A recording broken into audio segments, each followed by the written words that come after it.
himbazwe mwese kandi abahizigiye cyane umugisha mwinshi muhaguruke twishyire mu maboko y'Imana tuvuga tuti nk'uko Mose yamanitse izo ku giti abacikana bose bakayiraba bagakibumbana bagakomera niko na Yesu yatumanikiwe kera ngaho tumwizigera. Amen. 69 Cantique à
utuzanye mu ngoro yawe.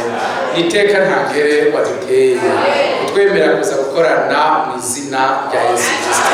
Urukundo rwawe utugaragarije wemeye ko tuza gutegurwa n'ijambo ryawe. Tugusabye none uduhe umugisha. Wemere mwami tuje imbere yawe ko dusubira inyuma uko twaje, ariko mwami manura imibiri yacu n'imitima yacu n'ibyiyumviro byacu byeze, uvyigarurire, uvyihindukirizeko bibi vyawe, twigishwe nawe, dutahuzwe nawe, dusike ko mwe mu wawe yera, kugira ngo mwamusumba byose dutahure ibyo mwe mabwira amashengero.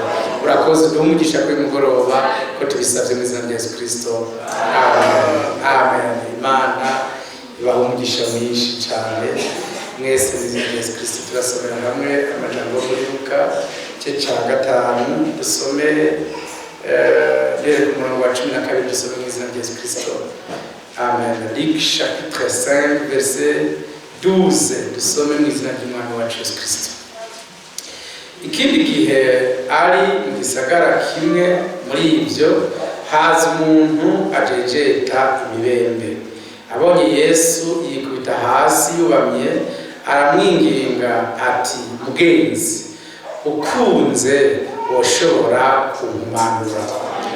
Arambura ukuboko amukorako ati, ndakunze kumpanura. Imibembe ica imuvako. Amen. Imana ishimwe, byagire amen. Byagire Imana ibamugisha mwinshi cyane mu izina ry'umwami wacu Yesu Kristo. Dufise amahirwe menshi mu minsi yacu, kuko Imana iriko irasozera akazi kayo. N'amahirwe kubona turi mu minsi nk'iyi turimo. Bibiliya ivuga ngo amaso yanyu arahiriwe abona, n'amatwi yanyu arahiriwe ko yumva. Ngo ndababwira ukuri, abantu bavugishwa n'Imana hamwe n'abagororotsi benshi barifuje kuba muri iki gihe murimo, maze kino gihe ntibagishikira. Barabirabisha amaso bakabibona biri kure, ariko hari abo byari byagenewe. Yari twebwe Imana yateye iteka. Imana ishimwe. Rero Frère Branham niwe babaje ati, mu bihe byose by'ishengero byabayeho wotoye ikihe gihe? Nawe ati, igihe mbona cari kumbera ciza gusumba ibindi ni ikinyene turimo kirabonekeye, kuko ari igihe Imana izoza gusozera akazi kayo, kandi Bibiliya ivuga ngo izogasozera mu nkomezi. Amen. Imana ishimwe. Ni kuvuga dufise amahirwe menshi yo kuba turi muri iki gihe cacu, aho Imana yateguye ko ibintu byose kuva mu itanguriro gushika mu vyahishuriwe Yohana ata kintu na kimwe kizodusoba, nta kintu na kimwe twasezeraniwe Imana itazoshitsa muri iki gihe. Kandi koko niko bimeze. Imana ihimbazwe. Byavuzwe muri ano majambo yo muri Matthieu 24 verset 47 ngo, ndababwira ukuri, nzomuha kugaba ibyo mu rugo rwanje byose. Amen. Umwami nahimbazwe, yongera ashimwe cyane, kuko muri iki gihe ata kintu na kimwe kizoba cinegeje. Ibinyegejwe byose bizonyegurwa bishigwe ahabona. Bibiliya ivuga ngo ibikira amabanga ni ivy'Imana yacu, ariko ivyamaze gushigwa ahabona ni ibyacu n'abana bacu. Amen. Umwami ahimbazwe. Bari bazi, bamenye, ariko bamenya agace. Amen. Imana ishimwe. Bari bazi agace, ariko Imana yari yarasezeranye ko mu minsi yacu ijambo ryose ry'Imana isumba byose, ibyanditswe vyera byose, amen, marayika w'indwi azobishira ahabona, maze ijambo ry'Imana, tous les mystères de Dieu, amabanga y'Imana yose yanyegejwe agahishurwa mu gihe cacu. Niteka ridasanzwe kuba turi muri iyi generation, muri urunganwe. Niteka ridasanzwe Imana yaduteye. n'ubuntu bwinshi tutoronka uko twovuga. Imana yatugiriye, yarakoze, ihimbazwe. Amabanga yose muri Bibiliya ayasovye abantu bose b'Imana, abaje gukorera Imana, abahanuzi, intumwa, ivyabasovye byose. Imana yasezeranye ko mu gihe cacu byose bizoshigwa ahabona. Imana ihimbazwe kandi ishimwe, ihimbazwe cyane. Rero byanditse muri aya majambo ngo iryamire wirubukire ewe Daniyeli, kuko ibi ari byo mu gihe c'iherezo. Imana ishimwe. Niyo minsi Imana yari yarashinze ko izoyishura ibimatanijwe. None raba Imana yarabikoze mu 1963 mu kwezi kwa gatatu. Imana yarahishuye ibimatanijwe vyose, maze Imana iza kwerekana ko yahukanije imanza, ata bintu bindi biriho byoza gupinzanya n'ivyo yonyene yazanye.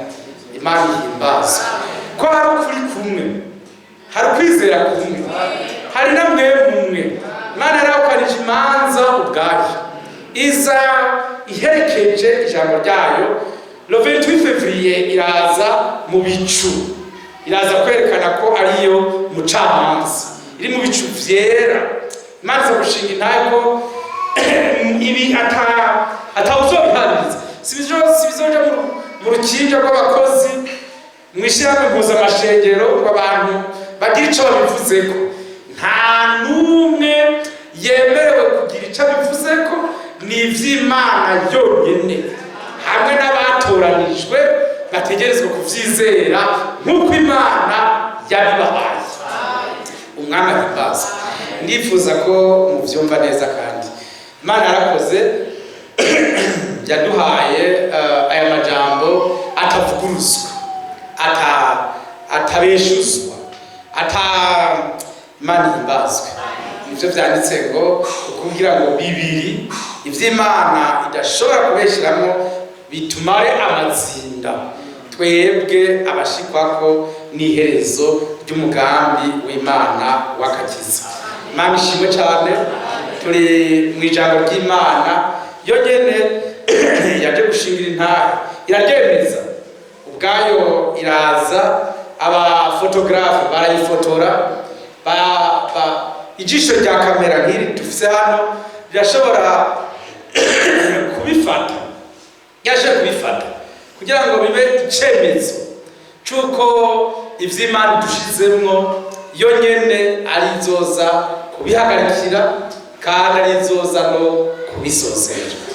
Imana nishimwe, yongere ihimbazwe cyane. Nuko tuba tuje hano tunyuzwe yuko abo turi kumwe atawe tuzumva muri ndi dini ejo, atawe tuzumvana izindi nyigisho hirya y'ejo, ahubwo tuzi ko ukuri kumwe Imana igushiramo abo yatoranije, inkumi z'ubwenge, umugeni wayo, kugira ngo iryo jambo ribeze. Icyo gituma handitse ngo ubeze mu kuri. Amen. Imana ishimwe.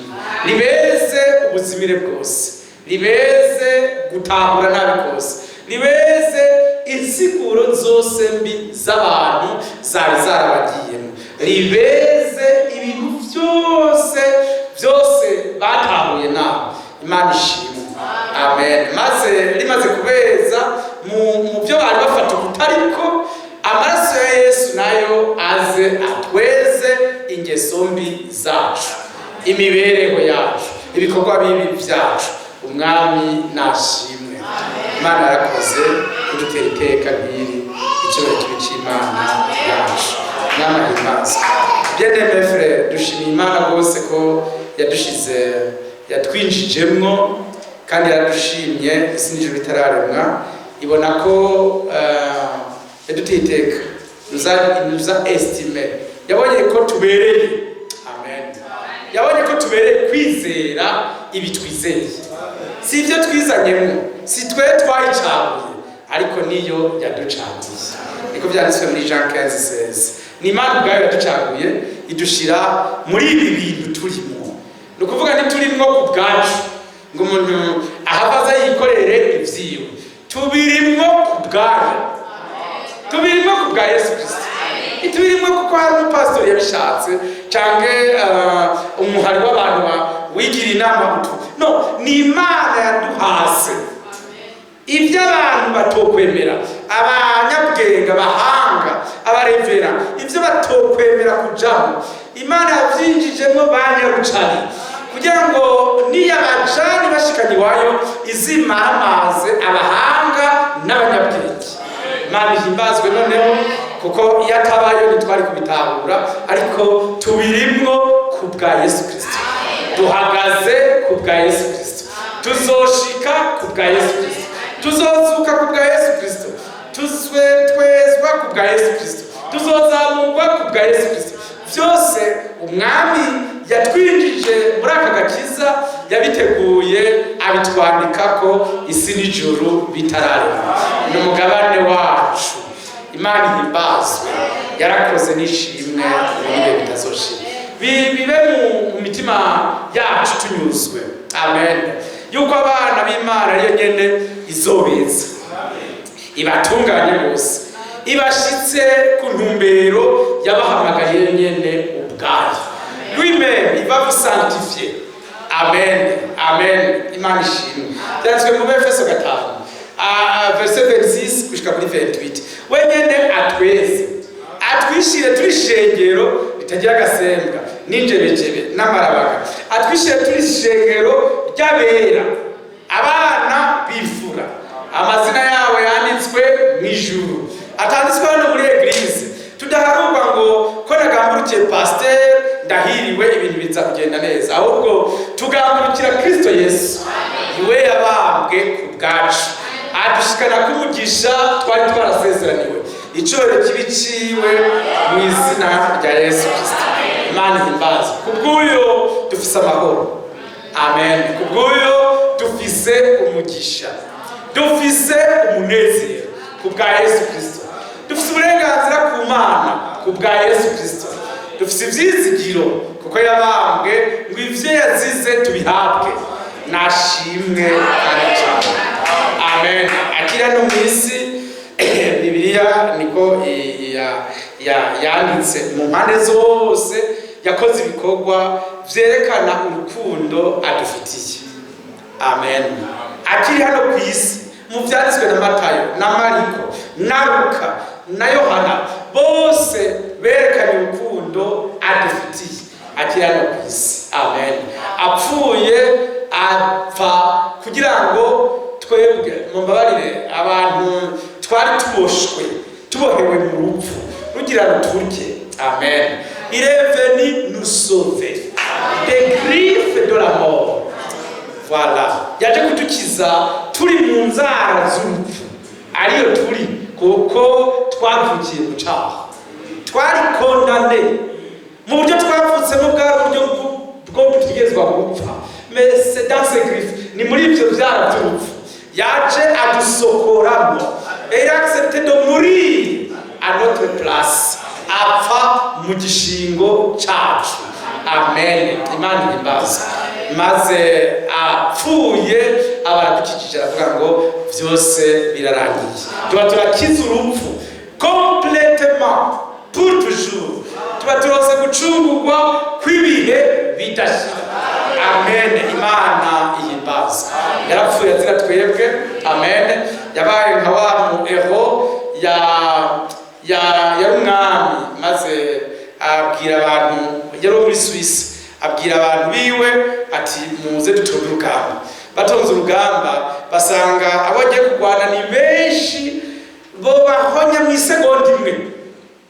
Aravuga ati karabaye, abayigira inama mu mutima ati ubwo ari jewe umwami w'Ubusuwisi, ari jewe baronse bovuga ko batsinze urugamba. Imana ishimwe. Nanje reka ndabakize abantu banje. Abavuye mu bantu biwe hagati, yirutse kuri ya macumu y'abanzi, ayitamwo arapfa. Maze babonye umwami ari we baronse apfuye, bati twitahire urugamba ruraheze. Abantu bakenye b'inkewa biwe bababaye amahoro kubw'urupfu rw'umwami wabo. Ko niko umwami wacu natwe urupfu rwiwe rwaduhaye abagore. Ibyo nibyo twizeye muri assemble. Umwami nashimwe. Yabaye wa musore yishe umuntu, aramutemagura, aramuzibagura. Uko yamuzibura ariko amaraso yaca ku ishati ryiwe, aramuzibagura, amaraso yuzura no mu maso no mu mushatsi no ku ntoki, yuzura no ku mpuzu ziwe zose. Bene umuntu baba barashitse aje kumuravya, arirutse ashitse yaja ahura na grand frère wiwe ati baranyica nta kabuza. Grand frère ati mizo mpuzu zawe ziri kwa maraso ndazambara, maze arazikura. Ubwo nyene wa grand frère aziteramo, ba bantu bashitse bo baje baraba umuntu yuzuye kwa maraso, bamurengeye ko bagenda kumugandagura. Mwene wabo ati nimumureke ni jewe nabikoze. Nawe ati aho urazoraba neza ibyo nzize, naho jewe nemeye gupfa nzira yawe. Uko niko grand frère wacu natwe yemeye kwambara impuzu yacu ariwo mubiri upfa, no mubiri upfa yambaye, azira ibicumuro vyawe, yazira ivyaha vyawe, yazira ingwara zawe, yazira urupfu rwagutwaye. Ariyemera kwambara umubiri upfa, niyo mpuzu yacu twari twambaye. Abariwe bica mu gishingo cyaho twari gupfa. Umwami nahimbazwe. Ibyo nivyo twizeye hano muri eglise. Twizeye ko yapfuye ku bwacu, azira ingwara zacu, mu mishisha kuyiwe niho dukiri ingwara. Amen. Ni kuri ni zacu nimba yishizeko, ni vyacu bicumuro yazize. Umwami nahimbazwe. Uyo yapfuye arahambwa. Imana ni nziza mu mpande zose. Ahambwe yagiye byaha byanje byose n'ibyawe n'iby'abandi byose avyikoreye ku bitugu, baca bamuhambana navyo. Azutse ntiyabizukanye, habwa yabiteye mu kiyaga cyo kwibagiza. No guhabwa kwiwe byangiriye akamaro, kuko ivyo yari yikoreye ku bitugu byose byane vyacu twese, abakijijwe twese, ntiyabigarukanye. Oyaye, ahubwo yagiye kubita iyo bitazogaruka mu kiyaga cyo kwibagiza. Umwami yarakoze, yatwishuriye imyenda yacu yose, yaraduhariye ibyaha byahindutse umuririmbyi yaririmbye. Yaba muri assemble mwese mukuja kuri eglise muba muza mwizeye nk'ibyo ko yapfuye apfa kugira ngo adutabare iyo tubohewe, apfa mu gishingo cyaho twari gupfa. Ngo nuko rero niko vyanditswe muri 2 Corinthiens chapitre 5 verset 14 yuko umwe yapfuye, nuko rero bose barapfuye. Umwami nahimbazwe. Ahambwe yatwaye ibyaha byacu kure, abita mu kiyaga cyo kwibagiza. Esa no reviendra jamais. Manishi ibizopfa bitugarutseko. Umwami yarakoze, tuwe mugoroba turamushimiye cyane ko yakuyeho ibyaha byanje byose. Nta muntu n'umwe akindeka. Byanditse ngo ninde none yoreka ab'Imana yatoranije. Mbega ni Imana, ni Kristo Yesu, kandi aribo batsindanishiriza. Imana ishimwe. Imana ishimwe. Hevati bi vyongeyeko en plus de cela aradusengera, atunihira iminiho itovugwa. Amen.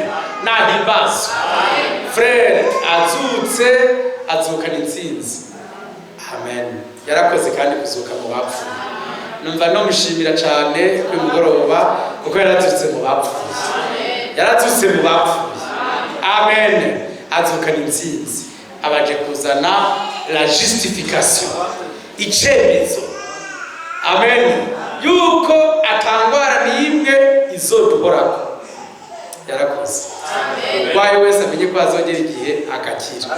Kuko Yesu yarazutse mu bapfuye. Nta cyaha na kimwe nzokora gushika apfuye.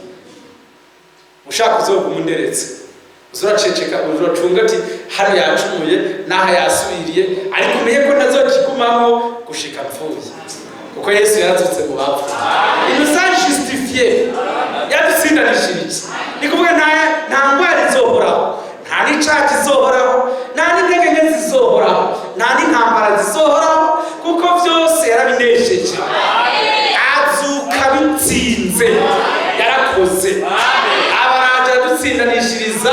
Amen. Ibyo byatumye bavuga ati nani nzosubira kubona umucunguzi mukunzi wanjye ndi muzima nambaye umubiri mushasha utagwaye. Amen. Imana ishimwe. Uvuga ngo nta ntege nke zizohoraho, nta n'urupfu ruzovaho. Amen. Nta ndwara zizohoraho kandi Imana ihimbazwe. Muvyumve neza, iyo urwaye agakira, nawe bari gripe ni ikimenyetso cyo kuzuka mu bapfuye. Nawe bari malariya, niyo urwaye agakira ni ikimenyetso cy'uko nzozuka mu bapfuye. Amen. Naho byo bari byakomeretse ikava kagashishwa gato, ubonye kumye ni signe évident, ni ikimenyetso kigaragara yuko uzozuka mu bapfuye. C'est un signe de la résurrection. Imana yarabishizeho yarakoze. Iyo mutemye igiti kikanaga mumenya ngo ko kirinze kinaga ari igiti n'umuntu azonaga. Amen. Imana ishimwe. Mwatemye igitoki mukavuga ngo hapfutse kandi ruhande, ni mu kimenyetso cy'uko tuzozuka mu bapfuye. Imana ikwiye twigisha yarakoze. Imana yabisindarishirije nahimbaza, ariko noneho yakoze ibindi vyiza ntoro uko mvuga, kuko yabonye ko tutoguma mu isi ni y'abanyabyaha, izoshana n'abanyabyaha, agenda mu ijuru. Amen. Asiga avuze ati ngiye kubategurira ahantu nzogaruka ndabajana kugira ngo ahondi namwe bariho muba, nuko rero tuze mu ijuru. Amen. Imana ishimwe. Nahimbaza natwe nk'ikimenyetso cy'uko abo bavukana bazoduka mu ijuru.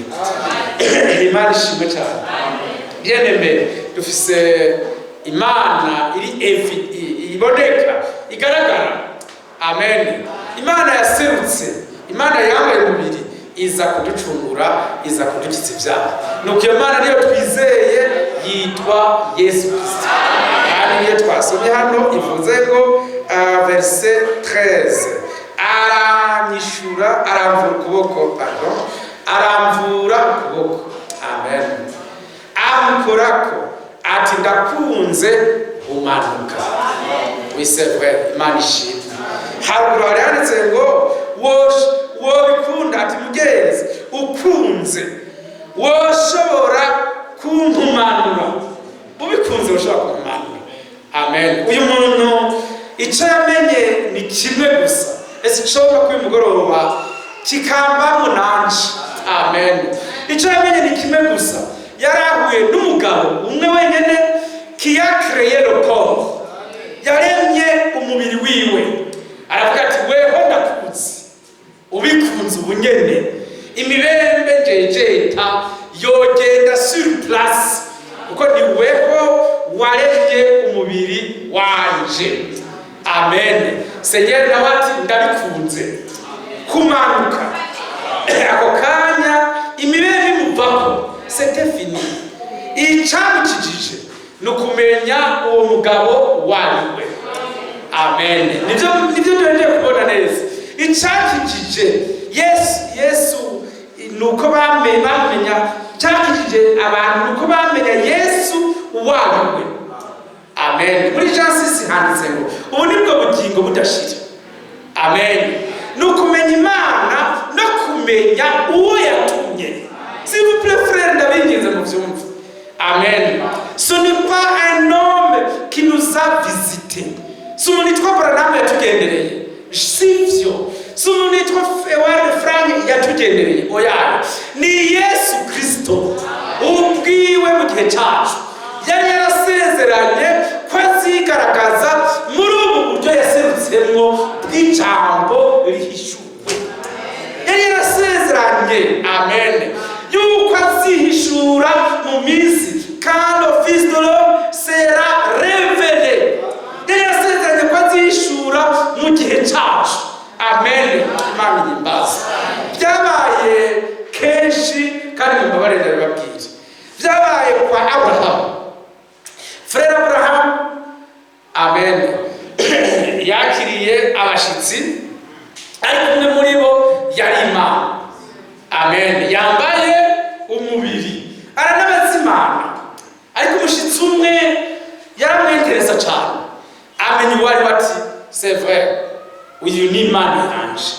Loti yavuze ngo ni Imana zanje, ariko Abraham we yavuze ni Imana yanje. yanje avaho amubwiye ati nzogaruka igihe nk'iki ko wamenye uwo ndiwe nzogaruka igihe nk'iki besoin ikibazo wari ufise cishuwe wari warateguye kuzoraga ibyawe Eliezer ko ari bazobitorana ariko ndaje ko mutima rokoni ko wamenye uwo ndiwe nzogaruka igihe nk'iki Sara yabyaye umwana w'umuhungu ikibazo cya Aburahamu cyari giheze cyari cishuwe Imana ishimwe kandi yabwa icyubahiro ariko icyakije Aburahamu ni uko yamenye wa mushitsi wiwe wahiwe Imana imbaza byabaye mu gihe cya Yosuwa Imana ni nziza kandi ishimwe mu gihe cya Yosuwa mu gihe cya Mose na Yosuwa muzi ko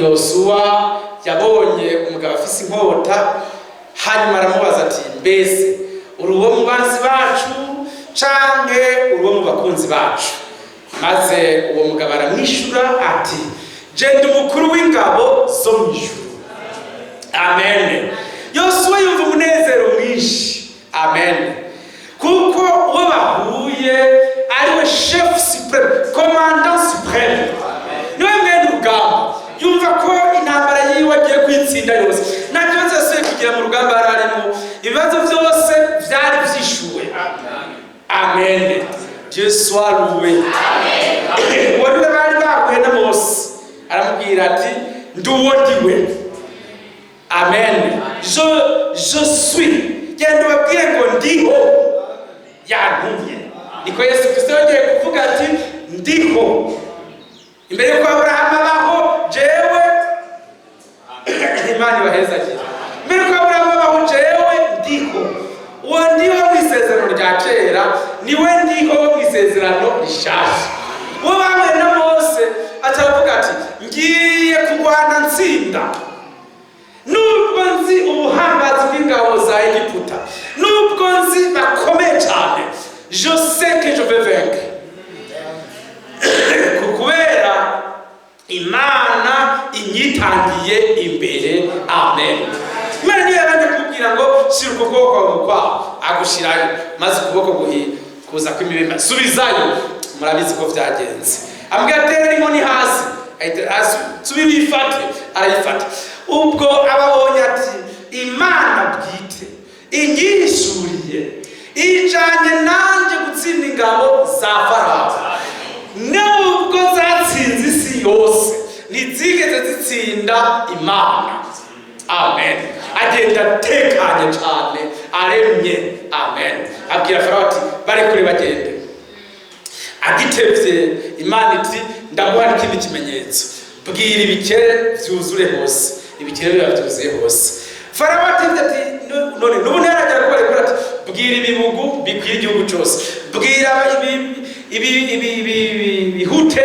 bibuzuremo bwira gushika no ku kimenyetso cya nyuma cyangwa imfura zapfuye ibyo byose Imana ariko irakomeza bose mwereka ko iri kumwe nawe amen kwa Yosuwa iti nzobana nawe Alléluia. Josué chapitre 1 verset 5 à 7.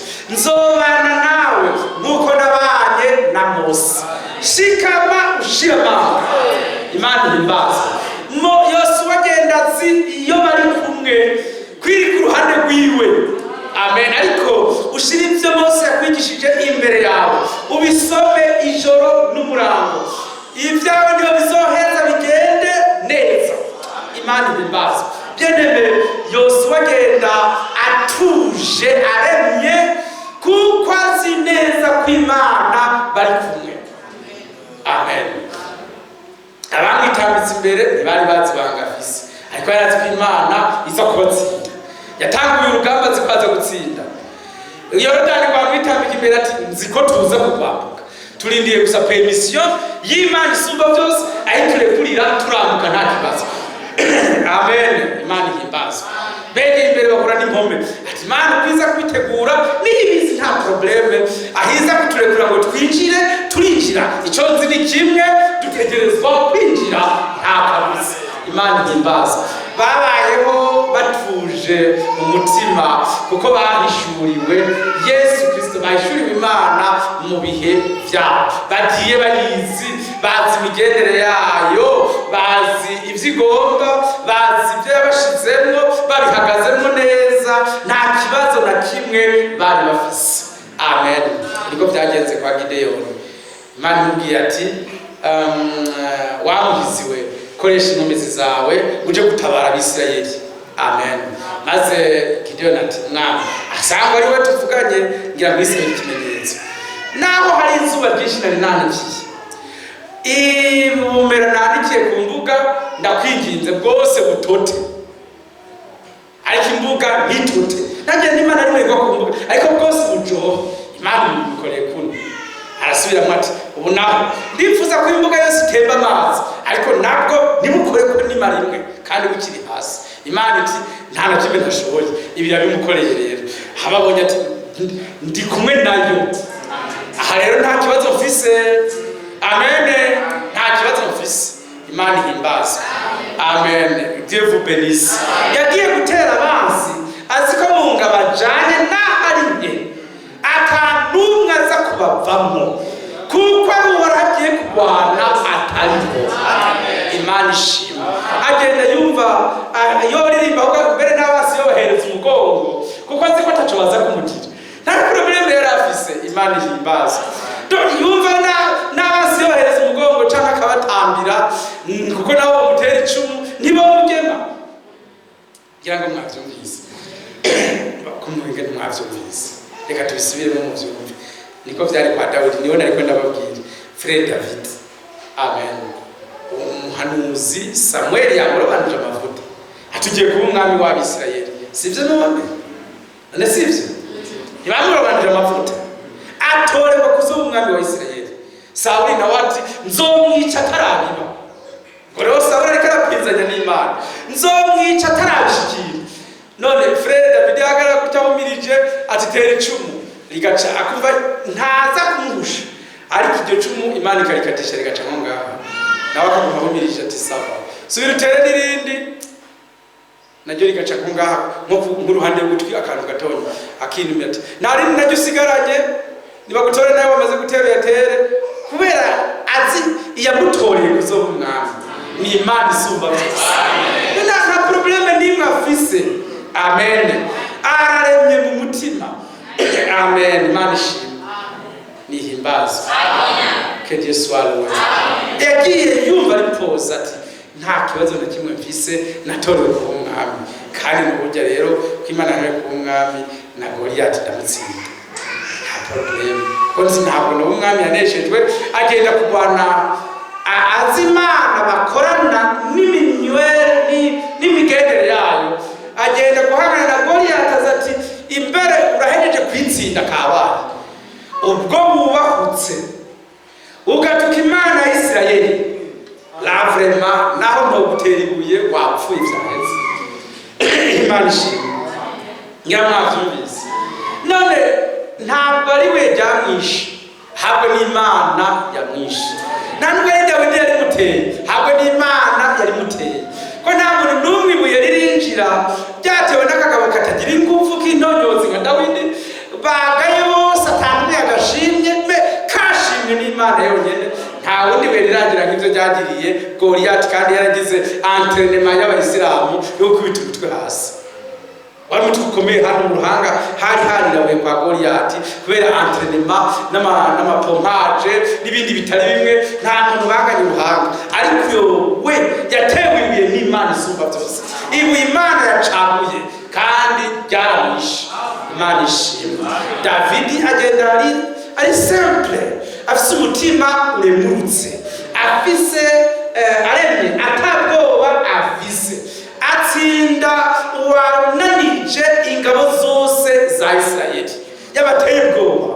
Imana ni nziza kandi ibihe byose agenda aremye. Imana ni habwa icubahiro. Ko niko Imana yacu natwe yatwihishuriye. Nishimwe.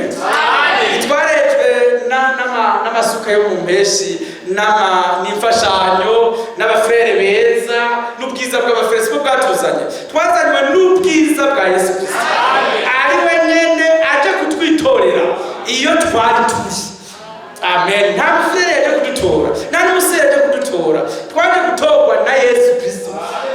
atuzane mu vyiwe. Amen. Aduha des évidences, des signes évidents, ibintu bigaragara bifatika, par rapport des choses réelles bifatika tuzofatirako ngo twemere kwariwe. Amen. Amen. Abatubwiye ngo genda nzobana nawe. Umwami ahimbaza. Umwami niwe ari ku ruhande rwacu kandi niwe yaturaharitse, atuzana mu ibi bintu duhagazemo, aratwigisha abari babidutambuje. Uzotwanya azobagwanije Imana, uzotwanya azoba yansi Imana, uzoduhama azobahamya Imana. Ibyo turimo si gwacu, ibyo turimo ni vyayo. Amen. Natwe niturabacu, turaba Yesu, turaba Imana bwite, turabaguzwe amaraso y'igiciro kinini ku musaraba i Golgotha. Turi ntore z'Imana, les élus de Dieu, batowe n'Imana isumba byose ngo baje gukwiza ubumote bwiza bwa Kristo. Imana yaratubonye ni nziza buryo, yavuze ngo naba nibantuma Imana ishimwe, naba nibaceceka ndabwira aya mabuye nayasemerere cyane acike abahungu n'abakobwa ba Abrahamu. Ayo mabuye yavuga yari twebwe, les impenetrables, abanyamahanga bizeye ibihuna n'ubuca n'inyamanza n'ibindi bisiga n'ubuyabu. Aba bantu impenetrables batinjirwamo n'ivy'Imana, ni nabo nyene yakuyemo abantu bazima. Amen. Nous a recréé, aturemamo ubwa kabiri, aturemesheje ijambo ryiwe, aduha imitima yoroshe izera ijambo ry'Imana isumba byose. Amen. Kandi oui c'est vrai, Imana ishimwe, il love, niyo yabikumvye, si twe twabikumvye, niyo yabikumvye. Yaba turi abantu bizanye twotewe tukavuga ngo turi reka twigwanirire turabe ko ibi bintu tubivamo amahoro, ariko ko ari we tuzanye tumubwira ngo raba baje kudusomborotsa badukure hamwe badushitse, nawe akaza akadutabaza. Munyumvirize neza, maze twagwara tutiraba n'abadayimoni twari twarafisize badusaza hamwe badushira muri rya jambo ryawe, ngaba byo baje kudukorera, batugwaje amenyo, batugwaje amatwi, batugwaje amaso ngo ntitugusenge, batugwaje amaguru, none ntabwo ibyo baje gukora maze wenyene. Amen. Wero ni Frere Branham wenyene yavuye mu ijuru, ntiyarondika marayika, kandi marayika yarashoboye kuzimya umuriro, marayika yarashoboye kuniga intambwe zose, ariko wenyene yizira ubwiwe. Amen. Nivyo byanditse ngo mbese ntitwataye batatu ariko mbonye mwo bane, kandi wa kane afise ishusho yagiye kubenisi. Wa kane ni Yesu Kristo yaje kubatabara. Uwo yaje gutabara bari mu muriro, ni waje kudutabara mu mwijima mwinshi n'ubuzimire bwinshi n'ibibi byinshi n'ibidayimoni by'indwara n'iby'ibyaha byose birundanya hamwe isi. Ireveni nusove, kandi n'umugabo ashoboye byose. Yavuze ati singusavye ngo bakure mu isi, ariko ubazigame au milieu des ennemis. Hano nyine hagati y'abanzi ibinyamushinya n'ibyinyo byavyo bibishinze bigomba kutumira, ariko mwami ako nyene ni ashoboye kutuzigamira. Amen. Imana ishimwe. Aho indwara ziri, aho urupfu ruri. Amen. Aho ibyaha biri, aho ubuzimire buri, aho ubunebwe buri, niho azodukiriza. Ababite ngo ni muri abantu banje, niho bazobita ko muri abana bisumba byose. Oui c'est vrai, nahimbaza. Imana ishimwe. Weho usanze akagazi k'intama kawe mu idubu, wewe ugakurayo, wewe ugakurayo uti ndeka ndagahungishe ndakajana mu zindi, ariko we yavuze ngo ndakagumijeyo, uzogakora ko nzomwereka. Amen. Singusabye ngo bavane mu isi, ariko bazigamire mu isi. C'est là où Dieu montre sa toute puissance. Frère, ni Imana ni nziza ibihe byose, ni idukiriza hari ingwara. Iyo mwari muzi uko zingana, ni nyinshi. Ngira n'abaganga hari n'izo bariko baratora amazina uyu munsi, ni ibitigiri bitagira ibitigiri. Hari ingwara n'ingorane n'ivyaha bitoharurwa ibiri mw'isi, ariko Imana aho nyene, amen, niho yaseseye amaraso yayo kugira ngo ayo maraso aza twese, niho yasukiye mpemu wayo kugira ngo mpemu azatubere umurongozi, amen. Tukiriyo mw'ijuru tugezeyo tuzirata ubuhambazi bwayo n'uburinzi bwayo, amen, no kuducunga kwayo, ivyo yadukoreye mw'isi tuti ariko vrema turavye abasava bari Vatikani bamwe barahingura ibinyoma babikwize mu madini yose nagira na rimwe ribacika. Warashoboye kutwizeza ukuri hagati y'ibihumbi vyinshi by'amadini, ariko frere twarabanyabyaha, bimwe biciye muri za politiki, ibindi biciye mu mboregwa, ibindi biciye mu bitari bimwe vyuzuye mw'isi. Ariko Senyeri, hata ahantu hari nuko tutarahava ngo muhabone, nitwava mukabona umwijima wubikije hano, mukaja niyo muzotangazwa n'uburinzi bw'Imana ingene bwari bukomeye. Vyari ibintu bidasanzwe. Mumenye ko Imana yacu ikomeye cyane, nihabwa icubahiro. Muzomenya muti mbere mwami cagihe wazigama mu rugendo yari wewe, cagihe wagize malariya yari wewe, cagihe wagize amenyo, ibinyamushinya ikuzimu vyari vyavuye ngo bimpitane ntibyagira igitigiri. Ide dufise amenyo ngira 40 nangaye 40 sawa, nimba dufise 32 rimwe ryari rifise dayimoni yariteye. Nawe umbwira ingene zinga nizo dayimoni. Nawe abari bagwaye umutwe, nawe niba dufise imishatsi miliyoni 2 zari demo miliyoni 2 zateye ku mutwe, n'inzara zaziteye n'amaguru, ivyo vyose umwami yaragwanye arabigiza.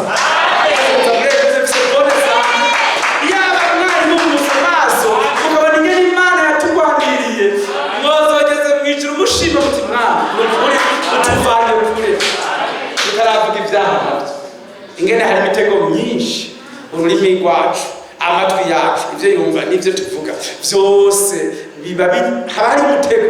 Aho turi hose haba hari imitego. No muri eglise Satani ava mu isi yose aje gukorana hamwe natwe kugira ngo bamwe abasinzirize, abandi abasamaze, abandi abibandishe, abandi abatera umutima mubi.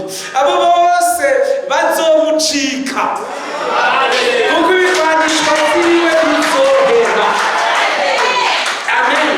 Handi umunsi azoba nk'umusirikare afise inkoho adasigaranye amasasi, yafyonda akaburikiza, asubira afyonde akaburikiza. Les munitions de Satan vont s'épuiser, bizohera, bimuherane, amabombe yatera muherane, amasasi yaturasa muherane, umwami azoza tujane, umwami nahimbaza. Frère bien-aimé, ndabinginze muvyumve ko tutari mu bintu vyacu, turi mu bintu vyiwe.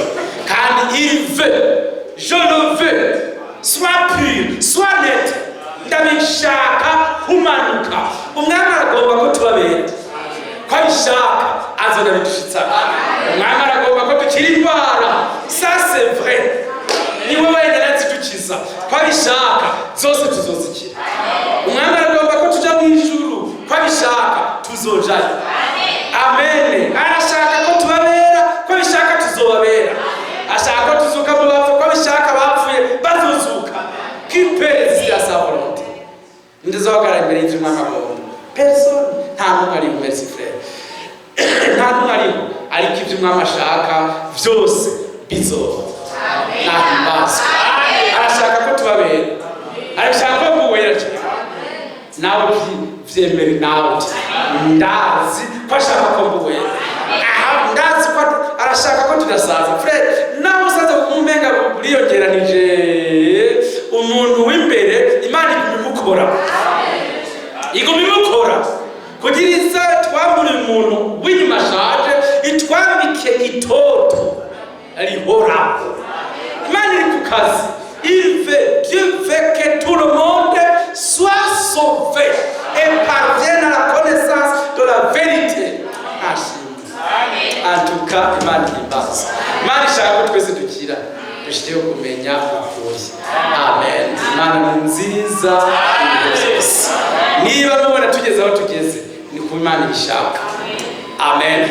Aho turi n'aho Imana ishaka, neza aho tuzoba tugeze n'aho Imana izobishaka. Nous sommes dans sa volonté. Nous sommes dans, turi mu kugomba kw'Imana isumba byose. Bibility kandi namwe nahimbazwe. Bibility ni Imana ni nziza cyane rwose. Iti yamara sabamvumereza ngo data bankwiriye, ariko n'abakora ibyo data wo mu ijuru agomba bonyene ntibazobona ubwami bwo mu ijuru. Matthieu chapitre 7. Nane mbwiye abafrere kuri mugoroba, il veut que nous soyons dans sa volonté. Imana yashaka ko tuba mu byigomba, Imana yashaka ko tuba transformé. Bon, reka ndabisubiremo basi kugira ngo tuvyumve dusozera, tuvuge muri aya majambo. Murasaba ntimuhabwe kuko musaba ibyo mwifuza, nimuhuza no kugomba kw'Imana. Mbare mu majambo ndiko ndabisubiramo muyumve neza.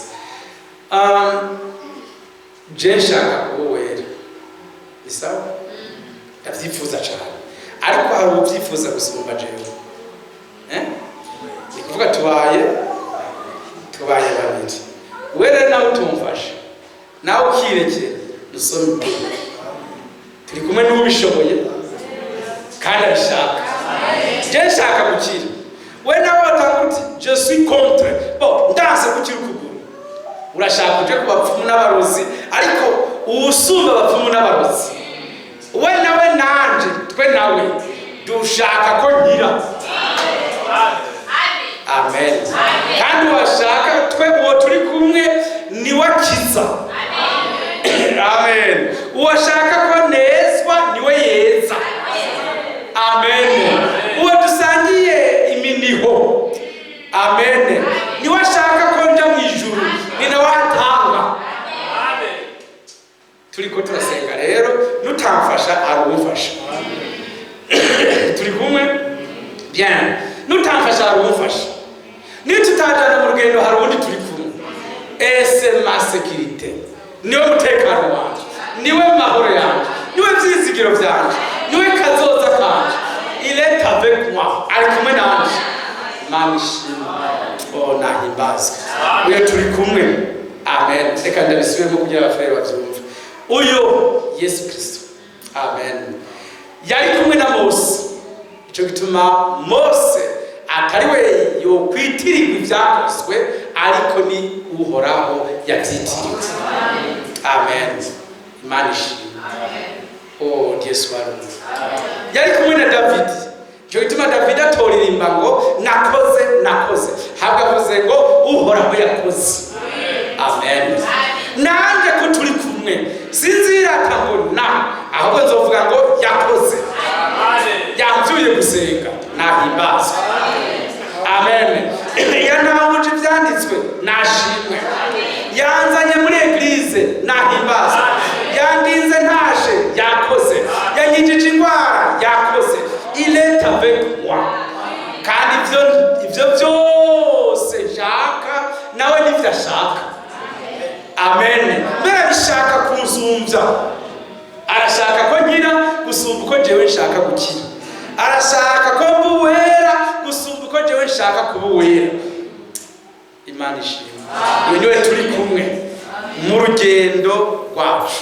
Mumbabarire dusome amajambo yo kurangiza, hari amajambo magufi. Ni Imana ni nziza kandi nishimwe ibihe byose. Amen. Ephesiens chapitre 2. Handitse n'amajambo ngo kuko verset 18, kuko uko turi amacakubiri ariwe adushikiriza data wa twese, turi mu mpemu umwe. Amen. Kiswaruwe. Imana ishimwe. Ko turi amacakubiri verset 18, dusubire mu twasoma. Ephesiens 2, Efeso 2:18 haranditse kuko uko turi amacakubiri ariwe adushikiriza data wa twese, turi muri mwemu umwe. Amen. Mumbabarire rwose mwavyumvise, ariko nimwavyumvise reka nsubiremo rwose ndabishimikeko. Kuko uko turi amacakubiri diferent nibyo yatuzanye tudasa tutameze kumwe tumwe wese afise ivyiyumviro vyiwe undi afise ivyiyumviro vyiwe ariko uyo aleluya azodushikiriza data twese dusa turi muri mwemu ako kazi niko kariko karakogwa iwacu hano azodushikiriza data twese twiyumvira kumwe nawe amen natwe twese tuvuga kumwe ubumuga bwo ku rurimi bwose bwaheze ubumuga bwo ku matwi bwose bwaheze ubumuga bwo mu mutima n'ubwo ku mubiri bwose bwaheze azodushikiriza data turi muri mwemu umwe naho tuza turi amacakubiri adutora hari umwe ameze uku undi ameze uku undi ari hiya ameze uku undi ari ameze uku mais il a le pouvoir il a la puissance afise ububasha bwo kudushikiriza data twese turi muri mwemu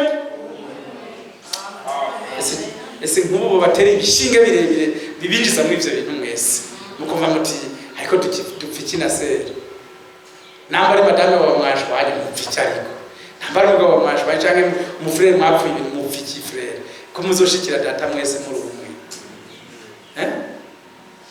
kumbure ni muntu bizi mba ivyo dupfa na frere bienveni tuzoshikira data twese twagiye muri mwemu byiza twobiheba kare dushaka tubihebe kare niba dupfa n'ujya mu frere mu diacre shembo na twobiheba niyo tuzoshikira data twese turi muri mwemu umwe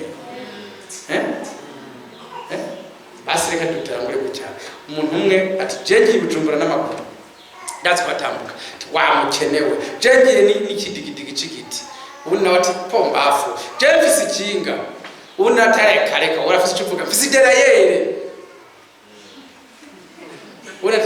reka mfise ya traisandis unati repo ako gacafu je mfise mugore mwiza unati ipu nawe ndacumaza mfise kayuki abana batereka na mfise kuravuga mfise 75 unati reka ndamfega mfise je mfise pewe unati ariko ntabura mfise bivuga je mfise kagomo urakanda ndategeka mfise probox ni nouveau modèle unati reka navyo kuzogenda ati unatire yawe nawe kuva makavuge je mfise indege hama rero barindiriye hari Bujumbura akaba ari watanga igitoro agaca tanga uwe maguru haciye nk'indwi amanuka agaca rekura uw'ikidiki je nkarabagene bizogera hagasubira haciye izindi ndwi zibira agaca rekura uwa matabaro abona yabugera yeyigize umenga ati ndakurekwe nawe manuka ndagwaye amapine hanyuma w'indege hasigaye umunota umwe ati ingo none uw'amaguru ntibazahurira rero bose bashitseyo basanga imbere uw'amaguru nihari atanguye kuruhuka reka arya imyembe w'ikidigidigi nawe cara mu myoyo hano kunyose ati mugabo kameme narashitse uwivewe nawe ati yaranshuhanye Bugarama ati mugabo kameme nasutsemwo amazi ntiwantanze uko ni ku mwami twese yatuzanye kandi azodushikana twese impamvu yasanze n'urumwe amene yazanye n'igifyera nawe kuzana urukwavu kindi gifyera genda buke murambabari hamaca abwira igikere naca ati simbagurika nawe ndakurindiriye imbwa nacu jenzi kuduma nta problem ikiwara n'ingeregere n'intare n'ibiki byose inzovu nacu jenzi izira buke data wantu mwigifyera kameme ndagisiga mugabo byose umwami ararindira urabona umwami ararindira yagiye kugarura urugi n'igikere n'igifyera byinshi kandi igise mu bwato cyasanze ari icumba cyacu ari icumba cy'ibifyera kiri vide n'intare yaza kwemera kuja mu cumba cy'ibifyera kameme ibifyera byose mwurire ikigore n'ikigabo biba biruriye iwabyo n'ibyo birya intare ntizirya n'ibyo kurya by'ibifyera maze zasanze ibyo kurya by'ibifyera zitobirya indirimbo z'ibifyera ntizoziririmba kucyara ibifyera ko byaririmba akaririmbo kamwe gusa ariko byari byarafashe ariko intare nazo zari zizi kanike yose ku mutwe inzovu nazo zari zizi nk'umunani hariho n'ingeregere n'inkwavu zari zizi igitabo c'umuco n'ikindi gitabo n'ibindi byose zari zizi ku mutwe hama byose Imana irabirindira none iyo Imana izotwinjiza mureke kugayana twese nanditse n'amajambo ko nta mugira iki nta n'umuyuda bose bakijijwe kubw'umwami wacu kandi nibyo niwe ari byose muri bose. Il veut, alléluia, je le veux, sois pur. Amen. Ndabyifuza ni Yesu yabivuze ngo ndabigomba humanuka. Alors ab'imibembe yamaze gushika ku mano yahereye ku mutwe n'abimaze gufata ku jisho gusa, none ntibakize bose kandi bamanutse bose kugira bose bari banganya urugezo rw'imibembe, bari basumbanya, ariko bose uko ari 10 bahumanutse bose. None umwami akora ibyo ari ku kazi muri assemble ngo abanyabyaha nkanje baremereye gusumba abandi bakire cyo kimwe n'abagorotsi nkawe beza gusumba abandi. Nuko ntitwibone ko turi beza, ariko twifuriza abantu bose ko umwami abakira, kandi umuntu wese niyumve possibilité, niyumva ko afite uburenganzira ati naho ndi kure ndusha abandi kuba mubi, bwabo ndi umwami aragomba ko ngira, aragomba kumva yondi nkaja kuba mwiza, kandi azobishikana umwami abavugisha umwami azobidushikanako. Mubyizere mwese n'umutima wanyu wose, ukuri kose il veut que tu sois pur. Amen. Ukuri kose agomba gukira, kandi nawe ubyizere niko kubigukiza. Que Dieu vous bénisse. Imana ibahezagire cyane rwose, ibahugisha mwese mwese ku rugezo ashoboye gutwara, mu izina rya Yesu Kristo. Amen. Imana ishimwe. Muri mvi natwimisha ati muyoboke mwami, kandi ka 35 mu Kirundi, maze umuntu wese niyumve ko umwami agomba kwakira. Nimba ari indwara, il veut que tu sois guéri. Nimba ari ibyaha, il veut que tu sois sauvé. Nimba waraguye, aragomba kuvyuka. Nashimwe kandi niwe akuvyura, nta numwe akengera ngo bamuza ko bose, naho uri kure iva tamene. Amen. Yafashe intama 99 azisiga ahantu, aja gushaka imwe yazimiye, nayishikanye imwe yamunezereje gusumba izindi, yagushira umugani usumba iyindi uti hariho umwana w'icangazi yariye n'umugabane we barawugeza wose, aca arigira kusangira n'ingurube, afata decision ku masaha ya nyuma na nyuma, se agira apfe ati ndatashize ingurube je mbona zitambereye. Ashitse Bible iti se yateguye umunsi mukuru usumba iyindi, bene wabo bavukana bati oyaye ivyo yagiye yabiriye, se nawe ati pakesyo ni umwana wanje mu bandi ko yigaruye nawe ndamuha co kimwe. Nuko abaguye n'abazimiye n'abakoze ibyaha nibihane bazi ngo yipfuza kuduhana, yipfuza kuduha imbabazi. Il le fait. Amen. Nuwe kuvuga ngo je suis loin, ndaho ntova, ndanagiye aho nakigarutse nta hariho, umwami aragushaka kuri mugoroba. Amen. Amen. Amen.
wera Mana ugororotse umunezero mwinshi mwiza kuko tumenye kwimugoroba ko wifuza ko dukira gusumba abandi bose gusumba natwe ubwacu urabyifuza kandi wabikoreye abatwikanye imbere na jamais accepter la défaite ntiwigeze utsindwa na rimwe ntiwigeze bica no mu gutwi ko wotsindwa nicyo gituma n'abo wararitse ukatwegeranya twese utazotsindwa uzodushikana amahoro amen tuhabwe icyubahiro turagushimiye cyane rwose mwana kuko utubera amaso uko bukeye uko bwije turabibonye kugenda utwitwararika kugira ngo ntihagire n'umwe agucisha mu ijisho kuko umugeni wawe agomba kuba afise une bonne santé spirituelle ushaka ko aba afise amagara meza ya mpwemu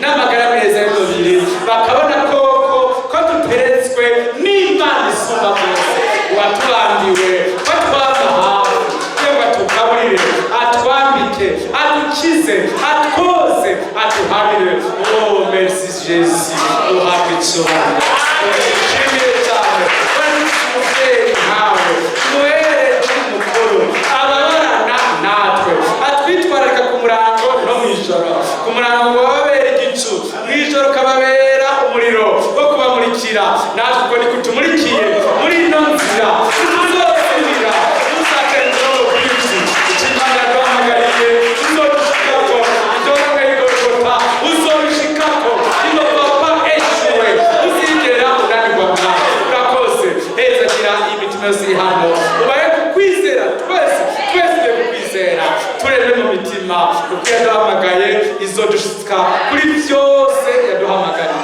urakoze ntuhabwe icyubahiro tubisabye mu izina ry'Imana amen Imana ibamugisha na Davide naturagize Imana isumba byose amen Data wera Mana y'icyubahiro turagushimiye cyane ko watugiriye ubuntu utuzana kandi ko wabivuze ko twese mu izina ryawe uzoba dukubana natwe nibyo twongeye kubona mwami ko uri kumwe natwe tumenyesha ko no kugeza iyi saha ubikunze no kumanuka ubikunze ko dukira ubikunze ko turabera ubikunze ko turabiteguye urabikunze duseruka imbere yawe ukazotwishikiriza ataco duhagije tutagira ico twogawa ushime mwana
cyo gituma tubuze duti dufata ukuboko buri mwanya mukiza twame turi muri ayo majambo twiyumva n'ayo majambo duhabwa ingufu n'ayo majambo bitume uhoraho Mana nzima twama dukeye twama dusenga twama turi maso kuko tuzi ko naho twoba tugiye kunanirwa uri kumwe natwe umutananirwa uri kumwe natwe umutabazi uri kumwe natwe umukiza uri kumwe natwe uri umufasha atabura guseruka mu mahoro none umuhezagire uhezagire mwene data waciyemo umugisha mwami Mana nzima abo batoranyije twese twame tuziga mu ijambo ryawe turihagazemo kamazinda tuzi ko rya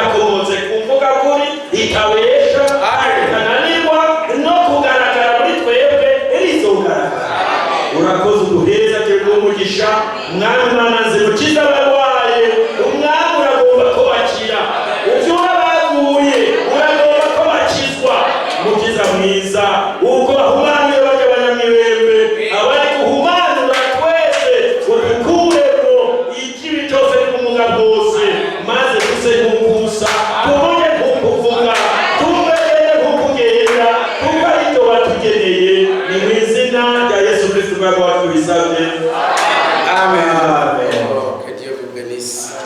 Imana ibaherekeze mwese mujane n'amahoro y'umwami wacu Yesu Kristo. Yesu abarinde kandi abahezagire cyane rwose. Shalom.